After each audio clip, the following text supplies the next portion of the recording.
I'm Marcus Smith, and this is Constant Wonder.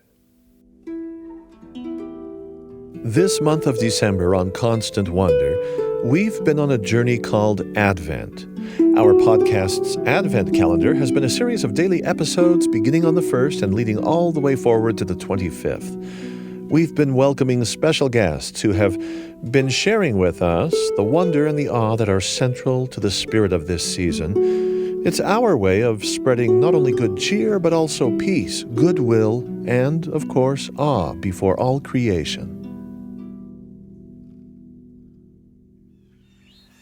It's December 20th. If you've been following our Advent series, you'll recognize the voice of our return guest today. Gayle is author of an essay collection titled All Creation Waits, The Advent Mystery of New Beginnings.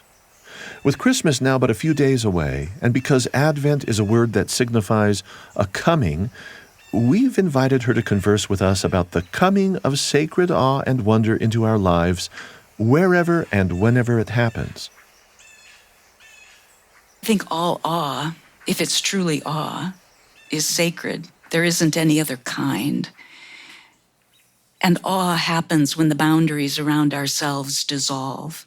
And we know that connection with every other living thing, every other human, every other creature, the earth itself, which is a creature. That to me is awe. It takes us out of ourselves. And is there any experience you've had where you've been able to bring somebody along to experience that? It more often happens that other people bring me along. And it most vividly happened, of course, with my children.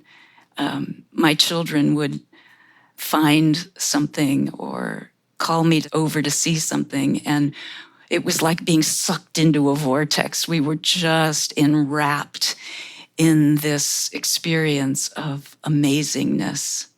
I remember my oldest son found a baby chipmunk on the ground one spring. It was just born, and it had somehow gotten out of its den, out of its mother's den, and he was immediately in love with this baby chipmunk. And we did everything we could to save it, and we didn't succeed, and he was devastated when the poor thing died. And I was just there with him in all of the throes of the emotion and the love for this little thing that wasn't as long as my thumb. So it more often happens when other people bring me along. That baby chipmunk memory of yours, you framed it front and back with an observation that other people often help you toward awe, guide you toward awe. And that calls to mind for me a parallel story that you have told. It's the final essay in your collection, All Creation Waits. And it underscores the role that children have, or often have, in keeping us closer to wonder than adulthood is quite as likely to do. Would you read that one for us? Yes. Christmas Day, Jesus, the Christ. On our way to the woods, my dog veered left off the path. I've learned that following her, on days I'm awake, leads to revelation. She brought me to a small manger made of new wood, freshly sawed and nailed together. Made in the traditional nativity scene shape, the manger had been placed at the edge of the woods. It was empty. I suspected the 4 children living in the house nearby. Outdoors often, aided by their parents, they play games in the woods involving lightsabers, capes, and crowns.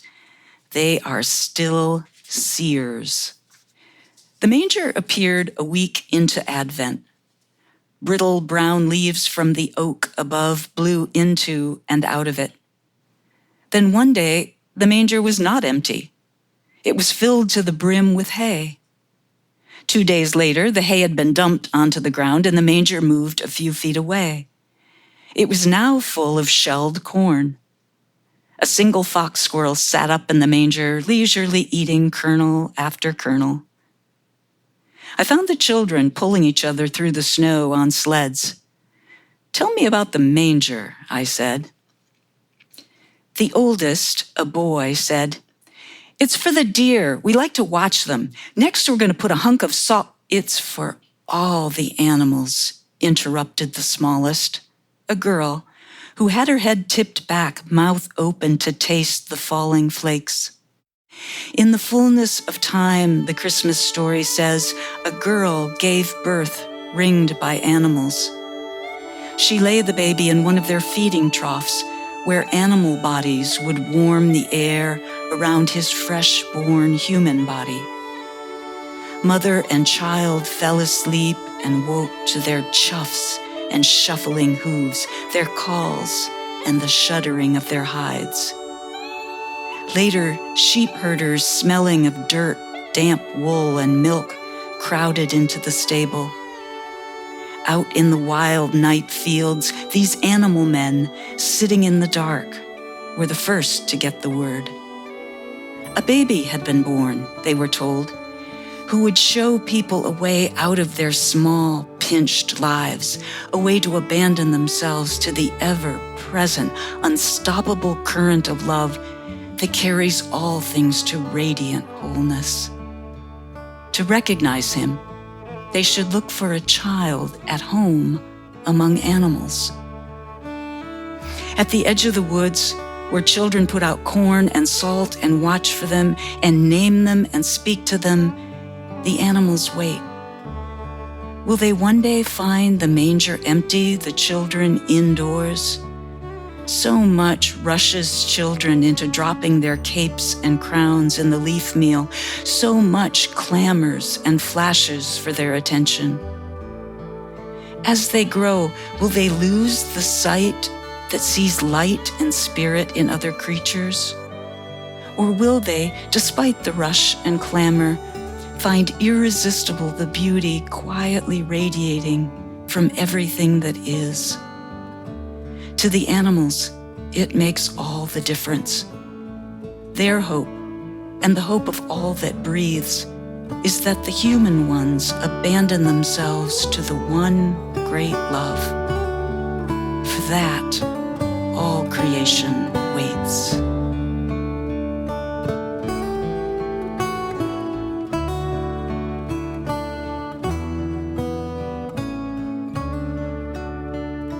Gayle Boss is author of All Creation Waits, The Advent Mystery of New Beginnings.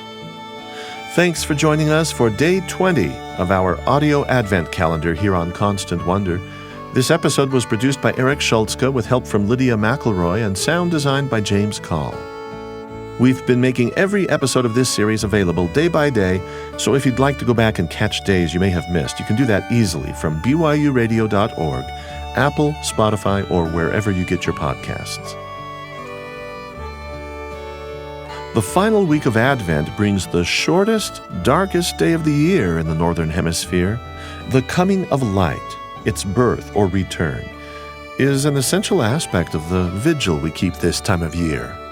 We're going to hear personal meanings drawn from the solstice with our next guest. Ecosystems scientist Ben Abbott is with us tomorrow. I'm Marcus Smith. Constant Wonder is a production of BYU Radio.